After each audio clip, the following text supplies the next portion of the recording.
Assalamualaikum warahmatullahi wabarakatuh. Perkenalkan, nama saya Nika Gustina Pratiwi, Prodi S1 Kebidanan Reguler Transfer. Di sini saya akan melakukan edukasi tentang VBAC atau Vaginal Birth After Cesarean.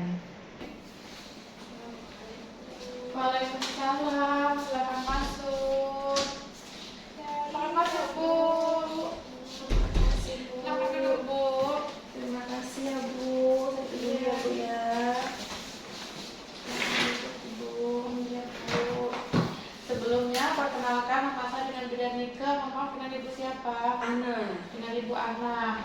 Ya, Ibu di sini ada keluhan apa? Gini Bu Bidan, saya ini kan lagi hamil anak ketiga. Ya, Anak pertama saya itu kan normal nih. ya, Yang kedua sesar. ya. Karena plasenta itu loh Bu Bidan yang di bawah tujuan lahir. Jadi saya yang kedua sesar.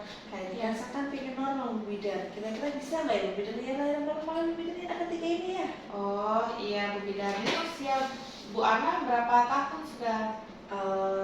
31. 31. Kelahiran anak yang kedua berapa tahun yang lalu? 4 tahun yang lalu. 4 tahun yang lalu. Ya, jadi ini Bu Ana, saya akan menjelaskan ya Bu Ana tentang VBAC yang biasanya disebut dengan vaginal birth after cesarean, atau biasanya disebut dengan ini Bu Ana,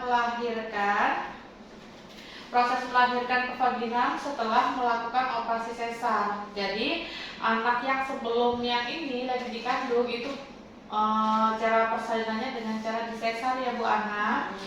Nah, keuntungan dari melahirkan normal ini Bu Ana, angka kematian itu sangat rendah, angka kematian ibu dan bayinya. Ya, kemudian proses pemulihannya itu lebih cepat daripada operasi. Ya, kemudian menurunkan resiko operasi seperti biasanya infeksi post ini habis melahirkan. Sesarnya itu Bu Ana lukanya. Nah, bisa jadi infeksinya itu nanti keluar nanah atau luka operasinya terbuka, gitu Bu Ana ya. Kemudian menurunkan resiko dampak buruk kehamilan berikutnya. Jadi kalau seumpamanya melahirkan normal itu kan tidak ada batasan ya Bu Ana sebetulnya. Kalau seumpamanya melahirkan operasi itu kan memang maksimalnya sampai 3 kali ya Bu Ana ya. Kemudian rendahnya tingkat kejadian penggumpalan darah yang terjadi di pembuluh darah ya Bu Ana. Kemudian meningkatkan bonding antara ibu dan bayi. Jadi kalau seumpamanya Bu Ana melahirkan normal, jadi nanti habis lahiran tuh bayinya langsung ditaruh di dada ibu, atau biasanya kita sebut dengan IMD. Oh iya, ya Bu Ana. kemarin gitu. Iya, yang sesar kemarin enggak Bu Ana? Enggak kan? Iya. Kemarin kita nggak dibolehin, katanya itu Bu Bidan dingin rasanya biruan ini. Iya, karena kalau di ruang operasi itu kan memang ada standar suhu ruangan Bu Ana ya. Jadi kalau memang ini takutnya bayinya kedinginan. Selain itu kalau operasi sesar melihat dengan kondisi ibunya kalau memang mau dilakukan ini IMD Bu Ana ya. Kemudian faktor-faktor yang mempengaruhi ini VBAC ini Bu Ana, riwayat persalinan normal sebelumnya itu pernah SC atau operasi sesar ya Bu Ana. Kemudian pernah hamil dan melahirkan lebih dari 2 kali. Jadi kalau seumpamanya anak pertamanya Bu Ana normal, kemudian anak keduanya sesar, nah itu bisa anak ketiganya bisa kemungkinan bisa normal Bu Ana. Minimal jarak kelahiran antara anak kedua sama anak yang ketiga ini lebih dari 3 tahun ya Bu Ana. Nah tapi kemarin kalau di USG itu plasenta area-areanya di mana Bu Ana? Bagus aja sih. Bagus aja. Kalau yang kemarin anak kedua kan di bawah ya Bu Ana. Jadi Iya. kemungkinan kalau memang kayak gitu bisa jadi ini hal yang sama kayak gitu Bu Ana. Jadi ini posisinya bagus ya Bu Ana. Bagus Bu. Kemudian yang penting berat janin itu tidak lebih berat daripada anak yang kemarin operasi sesar. Jadi nggak boleh terlalu besar juga Bu Ana. Kemudian usia ibu juga mempengaruhi. Jadi usia ibu tuh juga tidak boleh lebih dari 35 tahun kalau memang mau melahirkan normal. Apalagi kan kalau ini Bu Ana beresiko ya kalau di atas 35. Kemudian Bu Ana tinggi badan ibu itu juga tidak boleh kurang dari 145 cm ya Bu Ana. Kemudian Kemudian kalau memang orang yang obesitas atau memiliki berat badan yang berlebih itu juga memiliki resiko tidak bisa melahirkan secara normal karena memang sebelumnya kan sudah operasi ya Bu Ana. Kemudian jarak kehamilan yang lalu itu juga harus dipertimbangkan. Kalau memang lebih dari 3 tahun tidak apa-apa, memang kita harus melahirkan secara normal ya Bu Ana. Kemudian tulang panggul berukuran besar, jadi memang bisa Bu Ana. Kalau sebelumnya panggulnya sempit, kalau ini tidak bisa melahirkan normal. Nah, apalagi Bu Ana ini kan dengan riwayat yang pertama sudah pernah melahirkan normal. Jadi kemungkinan untuk yang ketiga ini bisa melahirkan normal. Iya, bisa Bu Ana. Pertama 3,5 loh Bu. Iya, 3,5 yang pertama itu. Yang kedua berapa Bu Ana? 3 kilo. 3 kilo. Nah, ini kontraindikasinya Bu Ana, memiliki berat badan berlebih atau mengalami obesitas itu tidak bisa Bu Ana ya untuk melahirkan secara normal. Ya, memang kalau memang obesitas memang harus melahirkan secara operasi ya Bu Ana. Kemudian memiliki usia lebih dari 40 tahun. Ya, nggak boleh itu Bu Ana karena memang beresiko tinggi Bu Ana. Kemudian berat bayi dalam kandungan mencapai 4 kilo lebih. Nggak bisa Bu Ana ya, karena itu memang termasuk bayi besar. Kemudian usia kehamilan tidak boleh lebih dari 40 minggu. Ya, itu biasanya kita sebutnya itu dengan ini post-date atau lebih bulan ya Bu Ana. Kemudian kehamilan sekarang dan sebelumnya jarak kurang dari 1,6 tahun tidak boleh. Ya, jadi memang harus di atas 3 tahun baru bisa melahirkan secara normal. Takutnya apa? Takutnya ini Bu Ana nanti rahimnya robek. Ya, jadi beresiko untuk bayi dan ibunya. Ya Bu Ana. Kemudian mempunyai gangguan seperti ini, tekanan darahnya tinggi atau memiliki riwayat keracunan kehamilan pada kehamilan sebelumnya. Tidak ada tekanan darah tinggi ya Bu Ana ya? Nggak ada Bu. Kemarin yang kehamilan pertama kedua bagus saja ya Bu Ana. Pernah melakukan sesar dengan sayatan rahim yang ini Bu Ana, vertikal ya. Kemudian hamil bayi kembar 3 atau lebih itu memang tidak boleh ya Bu Ana. Jadi memang kalau memang ada memiliki kehamilan kembar 3 itu memang harus sesar ya Bu Ana. Kemudian Bu Ana, yang kontraindikasi relatif VBAC ini Bu Ana.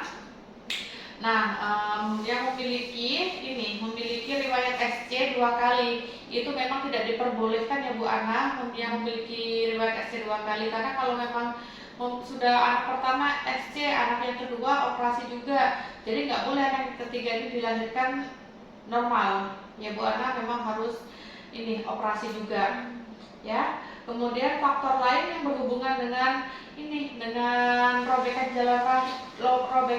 robekan rahimnya itu memang nggak boleh ya. Apalagi contohnya gini, mau udah riwayat SC 2 kali mau coba-coba melahirkan normal itu nggak boleh ya, karena nanti beresiko untuk robek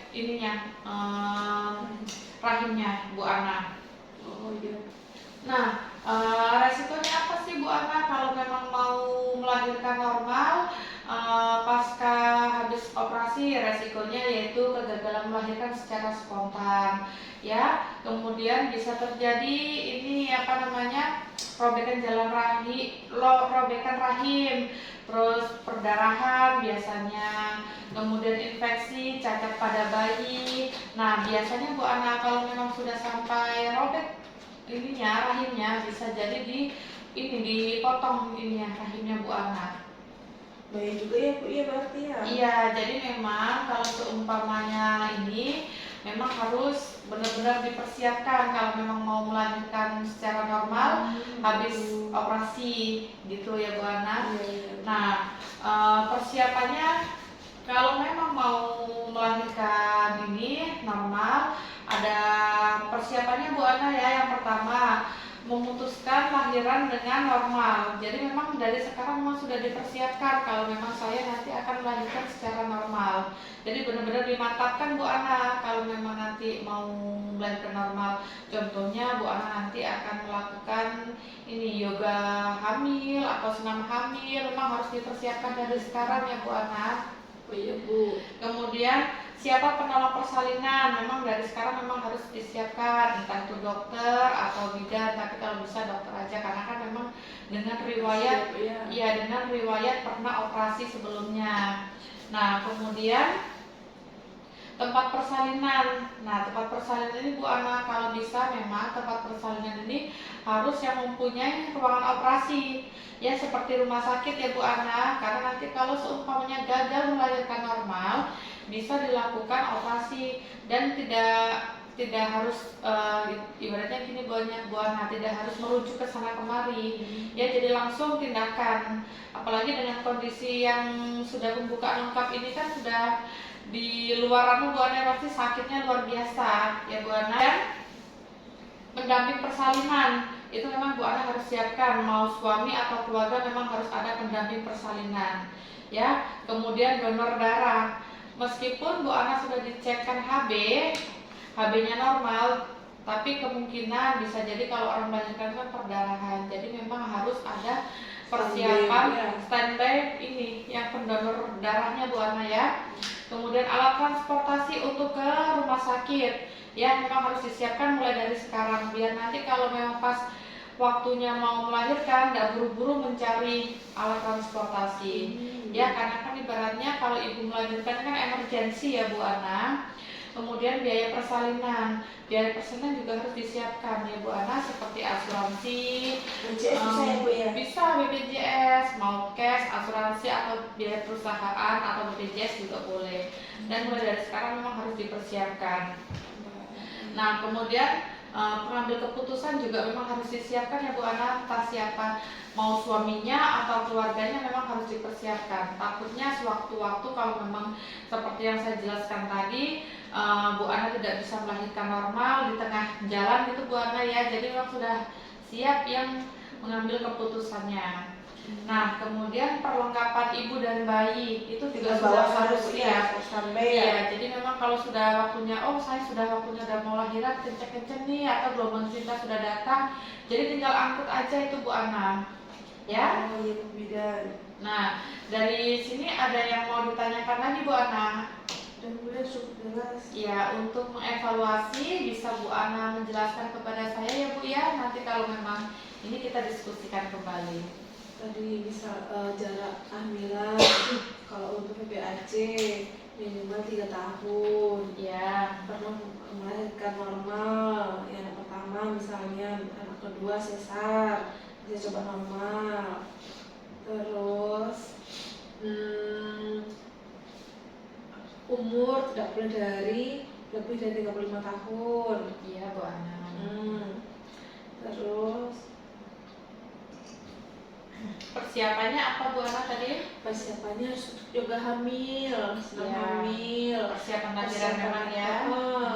Terus dana, ya. Transportasi, ya. Pengambil keputusan, ya, donor darah. Oh iya. Ya kan Bu Ya, ya? sudah Bu Ana.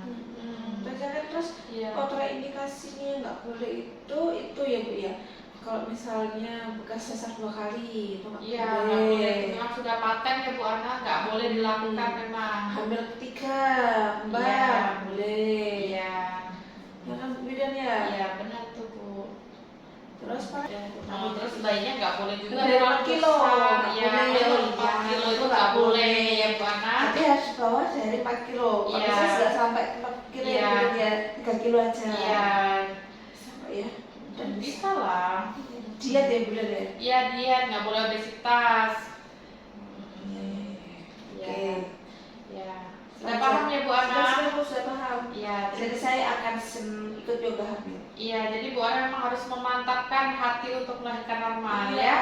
Kan kalau lahiran, kalau bekas sesar nggak boleh diinduksi kan harus alami. Harus alami, iya. Nggak boleh diinduksi, jadi benar sealami mungkin. Baik Bu Bidan, saya akan semangat. Iya, apalagi kan Bu Ana sudah pernah melahirkan normal, jadi sudah ada perbandingan antara normal dan sesar. Iya kan, penyembuhannya cepat. Iya, penyembuhannya cepat kalau normal ya. Baik Bu, kalau itu saya sudah jelas, nanti kalau ada apa-apa lagi saya kasih lagi tanya-tanya Bu ya. Iya, kalau memang nggak urgent banget nggak apa-apa japri. Oke, saya telepon ya Bu ya. Oh ya Bu ya.